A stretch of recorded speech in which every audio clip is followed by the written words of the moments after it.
Hey class, so it's time for chapter 3 of our book we've been reading called Haunted Castle on Hallows Eve. Just as a recap, we have two main characters in the story. We have Jack and we have his sister Annie. They've gone on many Magic Tree House adventures. Now we know that they have a mission, and their mission is to make peace in the castle, in the Duke's castle.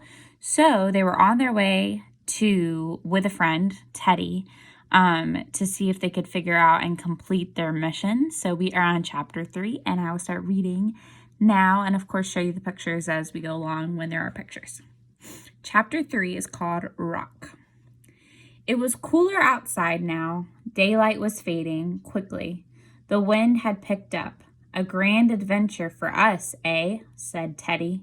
Yes, said Annie. Jack was excited too, but he had lots of questions. As Teddy started off through the oak forest, Jack hurried to keep up. What do you think our mission is exactly? He asked. Merlin said we should bring order to the castle, said Annie. Perhaps he wants us to mop the floors and wash the dishes, Teddy joked. And make the beds, said Annie. She and Teddy laughed. Our mission has to be harder than just doing chores, said Jack. What about the tunnel of fear? Oh, you need not to be afraid of fear, said Teddy. I know magic, remember? Teddy, did you know any magic before you met Morgan and Merlin? Said Annie. Ah, indeed. My father was a sorcerer, Teddy said, and my mother was a wood sprite from the other world. That is so cool, Annie said. They crunched through the piles of dead leaves. A gust of wind shook the tree branches. Golden oak leaves spun to the ground. Jack's thoughts were spinning too. Merlin, in the heart of the oak, sorcerers, wood sprites, none of these things would ever make sense back in Frog Creek. At last Teddy led them out of the forest and into a clearing. Halt, he said. They all stopped walking. Beyond the clearing was a small village of roof cottages. The cottage windows twinkled with the candlelight. Chimney smoke rose into the dusty sky. Teddy held up his lantern. Onward, he said. They went down a dirt path that passed through the village. Several children in rag clothes peeked around from their front doors. Greetings, called Teddy. Can you tell us how to get to the castle of the Dukes? The castle, a boy said in a frightened voice. 'Tis just beyond the wood. He pointed at a forest on the other side of the village. Follow the path, and you'll come to it. Oh, but you mustn't go there, a girl cried. Why not? Asked Annie. Something's been very wrong at the castle, said the girl, ever since the ravens came. Has anyone been there to see what's going on? Asked Jack. Only old Maggie, who used to work there, said the girl. 2 weeks ago, she went to the castle as usual, but she came running back, scared out of her wits.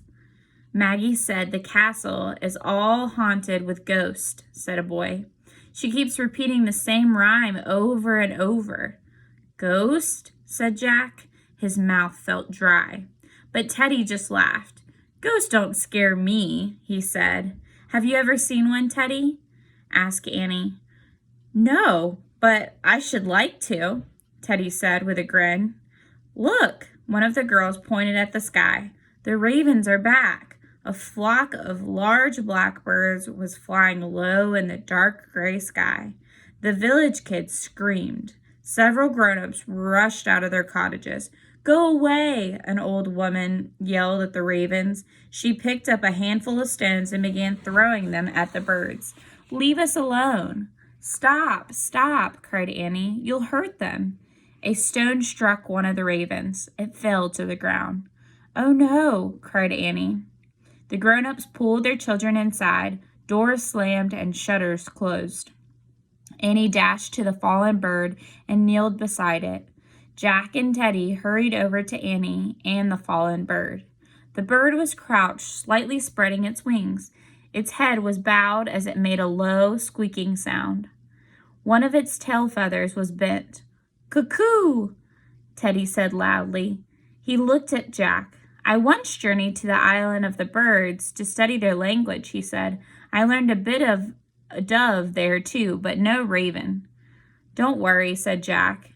"Annie talks to birds and animals in her own language." There's a picture on this page. There's Annie with the raven that had fallen. And there's Jack and Teddy.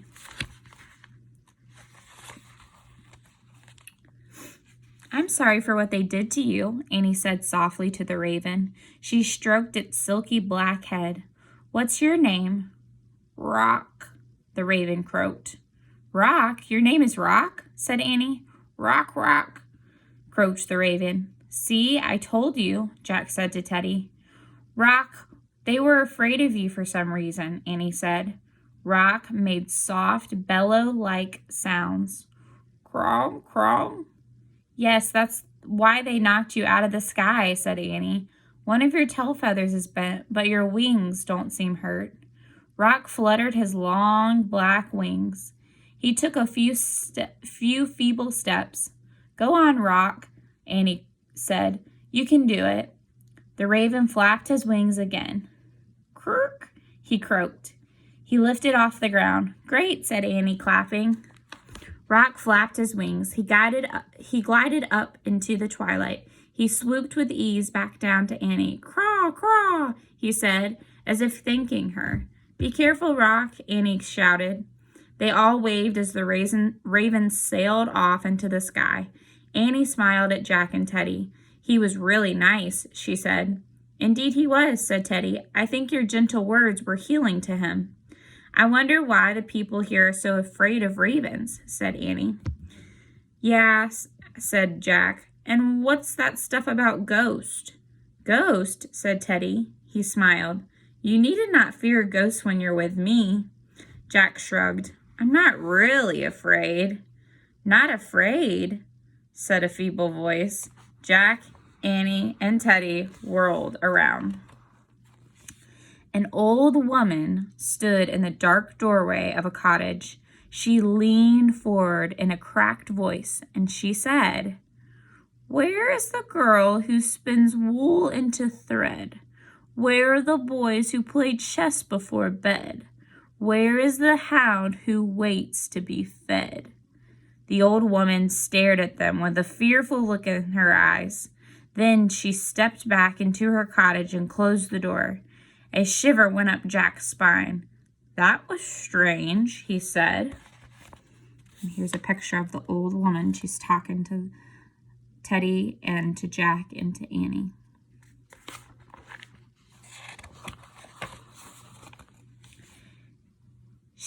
She must have been old Maggie, who worked at the castle," said Annie. "I wonder what she was talking about." "I don't know," said Teddy. Then he grinned. "But she was good at rhyming, wasn't she?" Jack nodded. "Indeed she was," he said. "Let's hurry along," said Teddy. "Night comes fast upon us."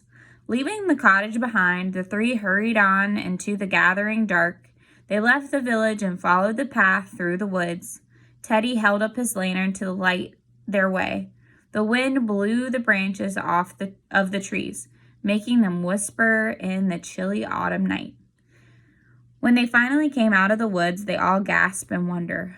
"Oh, man," said Jack.